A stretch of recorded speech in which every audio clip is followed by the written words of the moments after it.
واقف ويبدأ أول مرحلة من الحساب تطاير الصحف.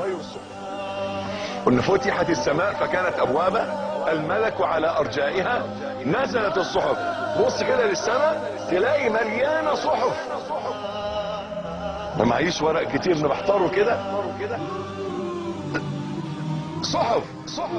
وانت واقف مستني هيجي لك كتابك بيمينك ولا كتابك بشمالك، وانت بتبص تلاقي واحد جاله كتابه بيمينه وطالع يجري، هاؤم اقرأوا كتابيه اني ظننت اني ملاق حسابيه. هاؤم خدوا، بصوا، شوفوا، اقرأوا كتابيه. خد كتابه بيمينه فرحان سعيد، جري شوفوا كتابي، بصوا كله حسنات. والتاني واقف، وانت واقف لاقي واحد تاني خد كتابه وشماله وعمال يقول يا ليتني لم اوت كتابيه ولم ادري ما حسابيه، يا ليتها كانت القاضيه ما اغنى عني ماليه هلك عني سلطانيه.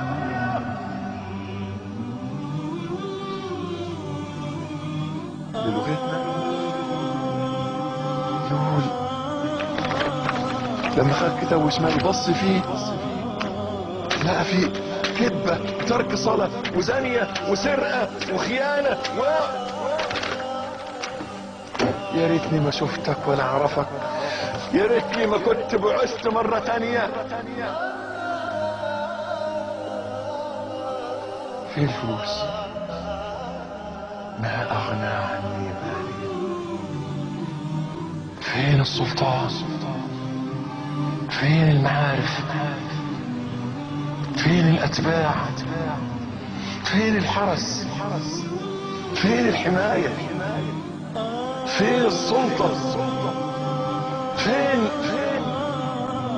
ما اغنى عني مالي.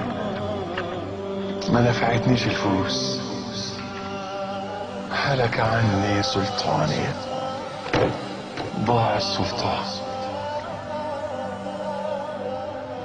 وانت واقف عمال تبص على ده وتبص على ده وتسمع خذوه فغلوه ثم الجحيم صلوه.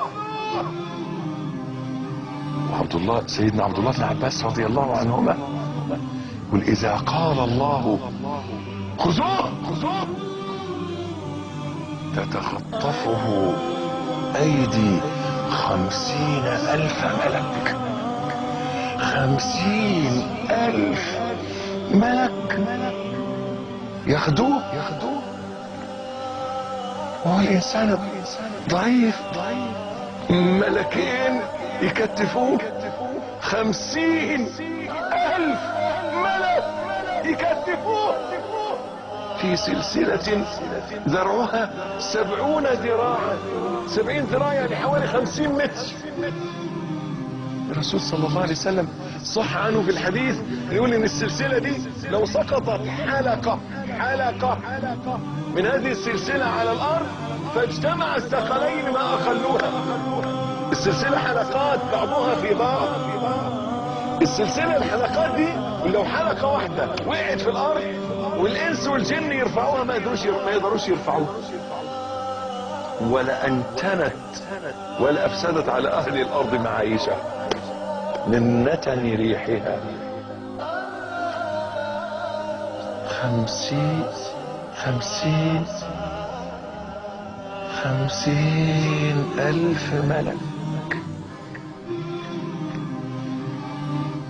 50,000 ملك وسلسلة 50 متر. خذوه فغلوه كتفوه. غلوه كتفوه قيدوه. 70 ثم في سلسلة ذرعها 70 ذراعا فاسلكوه. عدوها من بين ايديه ومن بين رجليه وعلى رقبته ومن فوق دماغه ومن خلال صوابعه. فاسلكوه، سلكوها من جواه.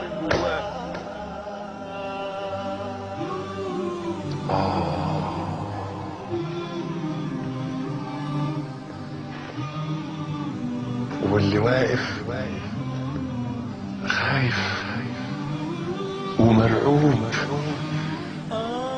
وزي ما قلت لك احيانا الواحد يخاف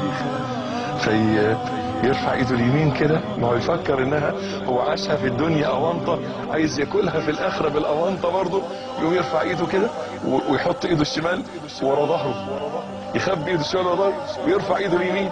يعني هات لي الكتاب هنا في ايدي اليمين، وعمال يلعب بايده اليمين.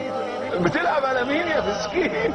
ايده الثانيه ورا ظهره، فيسقط كتابه في شماله وراء ظهره، يلاقي الكتاب وقع له ورا ظهره في ايده الشمال، ويصرخ يا ليتني لم اوت كتابي